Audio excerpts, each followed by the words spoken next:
আসসালামু আলাইকুম এভরিওয়ান, সবাইকে শুভ সকাল এবং নতুন বছরের শুভেচ্ছা। আশা করি সবাই সবার আপনজনদের সঙ্গে নতুন বছরটাকে ভালো কাটাচ্ছেন। আমার জানা মতে আমার আশেপাশে সবাই তার প্রিয়জনদের সাথে নতুন বছরটা ভালোভাবেই কাটাচ্ছে। আপনারাও সবাই ভালো আছেন। তো যাই হোক, আজ আমি তোমাদের সঙ্গে শেয়ার করব শীতের সবচেয়ে প্রিয় খাবার, সেটা হচ্ছে সবজি খিচুড়ি। সবাই সঙ্গে থাকো ফুল রেসিপিটি দেখার জন্য। সবজি খিচুড়ির জন্য আমি প্রথমেই এখানে সব রকম সবজিগুলাকে নিয়ে নিয়েছি।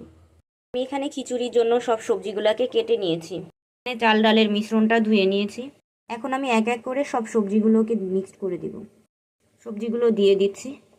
দেওয়া শেষ। এখন আমি মশলা অ্যাড করব। হলুদের গুঁড়া, এর গুঁড়া, লবণ, শেষে তেল দিয়ে দিচ্ছি।